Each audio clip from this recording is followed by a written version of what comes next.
As Coringa gets away on the pattern, he was fastest, as I said, in qualifying. Yeah, he's got the experienced team of Ian Locker Racing behind him. Next away on the Kawasaki, Chris Moore, sixth fastest. Quite a mix of machines and riders heading off at the start of this Junior Manx Grand Prix. But coming into Braddon Bridge, fastest, as I said, 114 miles an hour, his quickest time during qualifying. Chris Moore could only manage 112, still pretty impressive. McGuffabet Racing, Kawasaki ER6.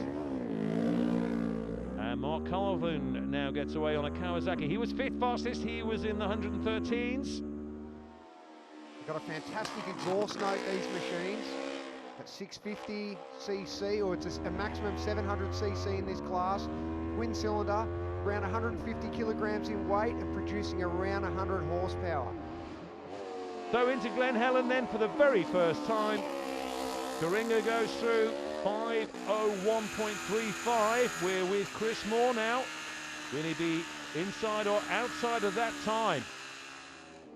So in he comes, it's 5:03.46. So he's behind Coringa on the road and behind him on the leaderboard. Here's Jamie Williams.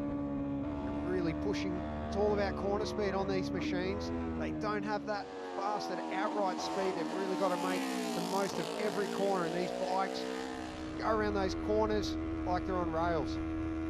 This is the race leader, Francesco Coringa. But here comes Coringa into Solby. That engine absolutely howling, a really exotic, bespoke, Italian-built machine that Francesco's riding there. The Pattons Cam, they're renowned for their straight line speed. Yeah, they certainly are. And top speed on these machines is near 160 miles an hour, so they're certainly not slow. Coming into Solby, this is Lopez, who's third, passing Mayola, who's sixth. Out of Ramsey, the climb up towards the mountain. There's nothing like it on earth, is there, Cam? No, as a rider, a day like today is what you dream of. Although we can see the lack of adhesion flag in the corner shot, still could be some damp patches in the shade under the trees. Williams still leads, 2.8 seconds now over Coringa. Lopez half a second behind at Ramsey. Coringa through the bungalow. So we're on board with Williams. He still leads. Now has he extended that lead over Coringa and Lopez, or has it been bitten into?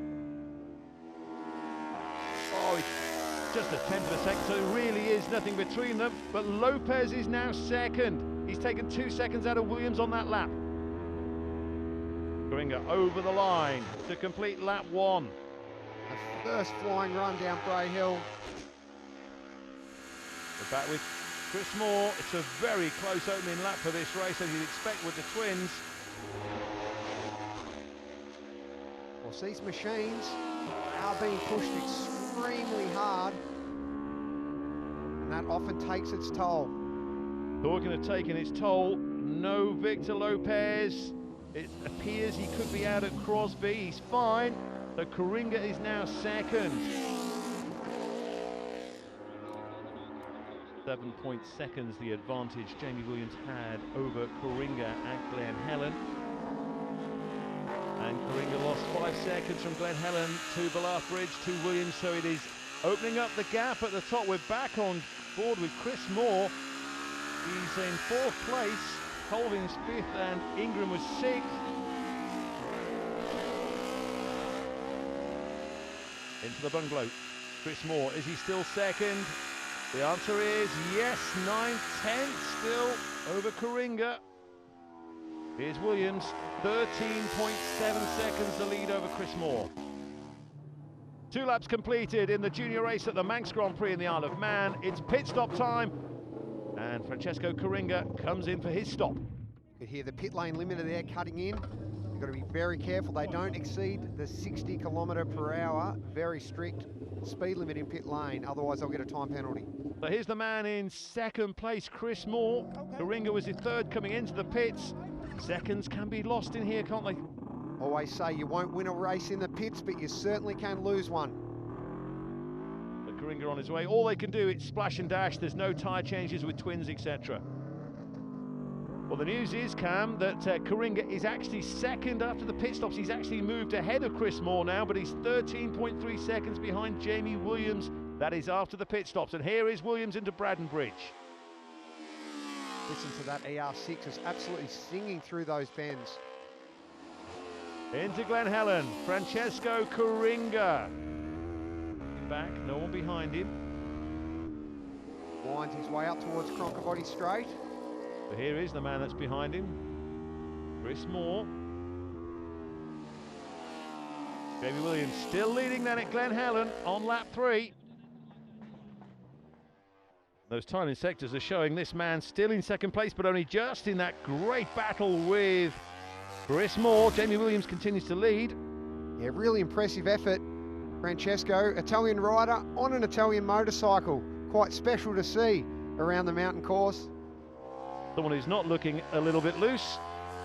Chris Moore through, and it's still tight between them. But Chris Moore coming up to the highest point on this course. Jamie Williams continues to lead this race. It's a comfortable lead to have at this stage. So we start the last lap. Francesco Coringa still first on the road, but he's not first on the leaderboard. Williams was 14.4 seconds ahead at Ramsey. And Coringa right into Williams' lead. Well, Williams he took 5 seconds out on that previous lap.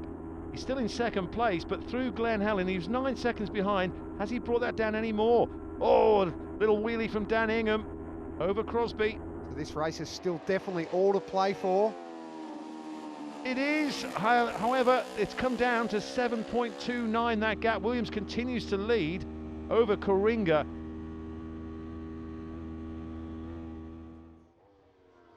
Francesco Coringa over the top for the final time, already in amongst slower riders. Yeah, that's another thing these riders will have to contend with now, and that could make a big difference to the results. If you get tangled up behind a slower rider, it could cost you valuable time. Chris Moore, of course, still battling away. A podium very much on the cards for Chris Moore. But Jamie Williams, here he is, final time over the bungalow, still looking strong. However, he's come down, his time has been coming down and down.